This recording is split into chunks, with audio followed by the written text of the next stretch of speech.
तो जब से डोनाल्ड ट्रंप ने कहा है कि भैया मैं शपथ लेते ही जितने भी ग्रीन एनर्जी के प्रोजेक्ट्स हैं उनको होल्ड कर दूंगा, जितनी भी विंड एनर्जी से जुड़ी कंपनी है या जो ग्रीन एनर्जी से जुड़ी कंपनी है उनमें एक हाहाकार देखने को मिल रही है, एक पैनिक सिचुएशन दिखाई दे रही है।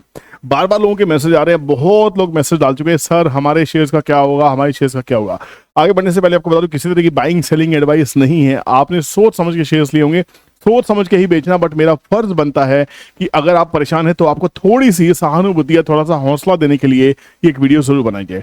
मैंने हमेशा से आपको मोटिवेट करने की कोशिश की, चाहे वो एस्ट्रोलॉजिकल हो, चाहे वो फाइनेंशियली हो, चाहे वो टेक्निकली हो, बट मैं आपको कभी डराता नहीं हूं, क्योंकि मैं बाजार में 23 साल से हूं और कोई पोंगा पंडित नहीं हूं जो आके कुछ भी कहेगा और पब्लिक को पागल बना के निकल जाए। कोई सर्विसेज नहीं है मेरी ऐसी जहां पे हम टिप बेचने की कोशिश करते हैं, ना ही कोई ऐसी पेड मेंबरशिप है यूट्यूब के ऊपर में जहां पे आप कहेंगे कि 99% की एक्यूरेसी है मेरी, है ना। मैं ऐसा पंडित नहीं हूं भैया, मुझे बाजार देखना आता है, बाजार रीड करना आता है। एस्ट्रोलॉजिकली भगवान ने नॉलेज दी है, उसका घमंड नहीं है, उसका अभिमान नहीं है, लोगों की हेल्प करने में उसको भी यूज करते हैं। वो एक प्रोफेशनल वेंचर है, मैंने आपके सामने कभी नहीं लेके आया था, पर जब किसी पोंगा पंडित ने बाजार में आपको डराने की कोशिश की, वहां मैंने उसकी बखियां उधेड़ी और आज उस आदमी ने डर के उस वीडियोस को स्ट्राइक भेजी है, वो वीडियोस टेक डाउन हो गई हैं। कोई बात नहीं, मुझे फर्क नहीं पड़ता, बट वो मैसेज जितने लोगों तक पहुंचा था मैं पहुंचा चुका हूं। अब मेरा फर्ज बनता है कि डोनाल्ड ट्रंप के कहने से जो हाहाकार मची हुई है, क्या हमें डर के भाग जाना चाहिए। सबसे पहले मैं आपको बता दूं कि भारत एक ऐसा देश है जहां पे हम ग्रीन एनर्जी का रेवोल्यूशन लेके आने वाले हैं। हम ऐसे देश के वासी हैं जहां हमने श्वेत क्रांति लेके आए थे, हम ऐसे देश हैं जहां हम हरित क्रांति लेके आए थे, और अब हम वही एक हरित क्रांति ग्रीन रेवोल्यूशन लेके आ रहे हैं। विंड एनर्जी, सोलर एनर्जी और जितने भी रीन्यूएबल सोर्सेज ऑफ एनर्जी हैं उनको हम यूज करके यहां पे हम पूरे देश को ही नहीं पूरे विश्व को बिजली सप्लाई करने वाले हैं। आने वाले कुछ सालों की बात है, यूनाइटेड नेशंस ने अपना जो ग्रीन एनर्जी का टारगेट है वो 11,000 गीगावाट कर दिया है 2030 तक, और 40 और 70 की तो बातें ही छोड़ दीजिए। तो मुझे लगता है डोनाल्ड ट्रंप को आके सोचना पड़ेगा कि इतनी बड़ी स्टेटमेंट ऐसे ही नहीं दे देनी चाहिए, कुछ तो कॉर्पोरेट मंशा उनकी भी होगी, नहीं तो उनके जो बहुत खास फ्रेंड है एलन मस्क, वो बुरा मान जाएंगे। इसके बाद डिटेल वीडियो में बता चुका हूं, इस वीडियो को जाके जरूर देखिएगा कि क्या खतरे की घंटी बज चुकी है। आपको सारा इंसाइट यहां जरूर मिलने वाला है, आपका नजरिया चेंज हो सकता है, मुझे कमेंट सेक्शन में कमेंट करके जरूर बताइएगा। बात करते हैं आइनॉक्स विंड की, जो 4% गिरा और कहीं ना कहीं एक पैनिक बटन प्रेस हो गया। ध्यान से पहले सोचने की कोशिश कीजिए आपके साथ में हुआ क्या है। 2024 से ग्रीन एनर्जी के शेयर्स में से आइनॉक्स विंड भी 20 रुपए का शेयर 250 रुपए को क्रॉस कर गया।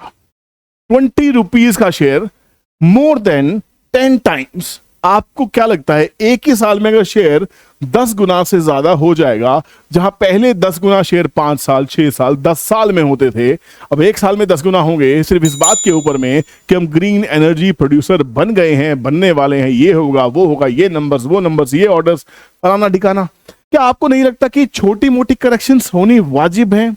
क्या नहीं होंगी? अगर इन शेयर्स को हजारों रुपए पे जाना है, जो इन्वेस्टर्स हैं, जो एफआईज हैं, जो इंस्टीट्यूशंस हैं, क्या आपको ऐसे ही बैठने देंगे? ऐसी न्यूज क्रिएट की जाएगी और ऐसी न्यूज देश के विदेश के बड़े नेताओं के माध्यम से ही आएंगी, जहां पे पैनिक क्रिएट किया जाएगा, आपको बाहर कर दिया जाएगा। ये समझदारी आपकी है कि जब शेयर लोअर हाई बनाना स्टार्ट के एक बार निकलने की कोशिश तो कीजिए। 20 की चीज 200 होगी। अब आप कहेंगे मैं तो 140 में घुसा था, मैं 100 रुपए से इसकी वीडियो बना रहा हूं। आइनॉक्स विंड की वीडियो अपने 100 रुपए पे दी थी मैंने, 100 रुपीज का प्राइस था, वहां से 260 हो गया। अरे बहुत हो गया पैसा यार, प्रॉफिट बुक करो। अब कहां तक गिर सकता है? अभी तो इसने 23% करेक्शन दी है, 23% करेक्शन दिया, और बड़े बड़े स्टॉक 30%, 40%, 50% तक क्रैश हुए हैं, करेक्ट हुए हैं। ये भी हो सकता है 38%, अगर 48% करेक्शन आती है 170 के आसपास तक स्टॉक और करेक्ट होगा, उसके बाद में 50% करेक्शन 142 के आसपास में आएगी। और वॉरेन बफेट कहते हैं कि किसी भी स्टॉक में 50% करेक्शन हो सकती है।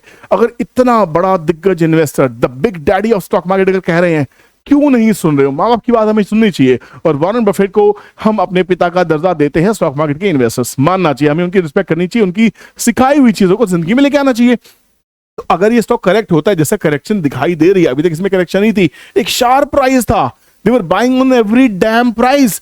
अब यहां पे करेक्शन होगी, अब पब्लिक डरेगी, पैनिक बटन है, क्रैशेस होंगे। तो अगर आपके पास में प्रॉफिट बुक हो चुका है, एक बार एग्जिट कीजिए, क्या बुराई है? नहीं करना चाहते, आपके पास बहुत पैसा है, वेल्थ क्रिएट करना चाहते हैं, आपको लगता है भैया मैं शेयर उठाता चला जाऊं हर डिप के ऊपर में, तो ये रहे प्राइस 170, 140, 114। तो अगर 114 भी आया तो 20 वाला कहेगा मेरा तो पैसा अभी 5 गुना है, आप परेशान हो जाएंगे क्योंकि आपका पैसा आधा हो जाएगा। 200 वाले का 100 का मतलब आपका आधा हो जाएगा। हो सकता है बाजार में कुछ भी फंस गया, फिर भी मैं कहूंगा कि आपको ट्रंप जी को शपथ लेने की वेट करने देनी चाहिए। उनकी जो पॉलिसीज है उनको क्लियर सुनने दीजिए, क्योंकि बाइडन ने क्या किया उसको वो जरूर काटेंगे, फिर अपनी रूपरेखा तैयार करेंगे, क्योंकि अब सत्ता उनके हाथ में, अगला टर्म उनका है। वो देश को चलाने वाले, अमेरिका को सॉलिड बनाना चाहते हैं, अमेरिका के अंदर वेल्थ क्रिएट करना चाहते हैं, अपनी इकोनॉमी को स्ट्रॉन्ग करना चाहते हैं। उसमें कोई हर्ज नहीं है, होना भी चाहिए। तो यहां पे आइनॉक्स विंड गिरते गिरते जो करेक्शन का फेज इसका होगा, जो कंसोलिडेशन आप देख सकते हैं यहाँ पे 170 से लेके 140 का जो रेंज है, यहाँ पे एक कंसोलिडेशन हुई थी, बिग ब्रेकआउट हुआ था, ये वॉल्यूम्स भी यही थी। तो ये जो बायर है यहाँ पे छोड़ेंगे नहीं, मेरे हिसाब से यहां तक की करेक्शन वाजिब है। 170 से लेके 140 के बीच में कंसोलिडेशन मिलनी चाहिए। यहां पे आके अगर प्राइस चलता है तो मैं फिर से एक छोटा सा रिस्क लेके इसे पोजीशन बनाने की कोशिश करूंगा। मेरे हिसाब से यहां मैं पैनिक सेलिंग करने के मूड में नहीं हूं। अगर आपको सेलिंग करनी है तब भी आप इसको वेट जरूर कीजिएगा। प्राइस को देखिए, बहुत ही सटल तरीके से आपको बता चुका है, एक head and shoulder pattern form हो चुका है और ये सेकंड शोल्डर फॉर्म हुआ है। यहां से ब्रेक होते ही इसका नेक्स्ट पड़ाव मिनिमम 169 170 तक आता हुआ दिखाई दे रहा है। ये चार्ट पैटर्न है, ये स्टडी है, टेक्निकल से आपको आना चाहिए। और ये काफी जबरदस्त कंसोलिडेशन थी, काफी जबरदस्त रिजेक्शन थी, काफी बड़ा रेजिस्टेंस था जो क्रॉस हुआ है। Now resistance will become support eventually and the price will go high. ये सब लर्निंग की चीजें आप सीखना चाहते हैं तो 16-17 नवंबर को हमारी अहमदाबाद क्लास है। आप बुकिंग्स ऑन है, आप भी डिस्काउंट का फायदा उठा सकते हैं। यहाँ पे 20 से ज्यादा लोग अपनी सीट्स बुक करा चुके हैं, सिर्फ कुछ सीट्स बची हैं डिस्काउंटेड, उसके बाद हम सीट्स को क्लोज कर देंगे और अगले सैटरडे संडे आपके साथ हम अहमदाबाद में होने वाले हैं। होटल डिसाइड हो चुका है, Fortune Park ITC Ellis Bridge के ऊपर में एक होटल है जहां पे हम डिस्कशन करने वाले हैं, मीटिंग करने वाले। 2 दिन की क्लास होगी, सुबह से लेकर शाम तक नाश्ता पानी हमारे साथ में, चाय लंच हमारे साथ में, सब चीजें और ढेर सारा ज्ञान हमारे साथ में। I hope you are understanding what I am saying. सीखना है तो मिलिए, नहीं तो कम से कम यूट्यूब चैनल की वीडियोस तो पूरी देखिए और जाके दोस्तों में शेयर कीजिए ताकि ज्ञान बढ़ता रहे और बढ़ता रहे। See you at the class, bye bye, Jai Hind.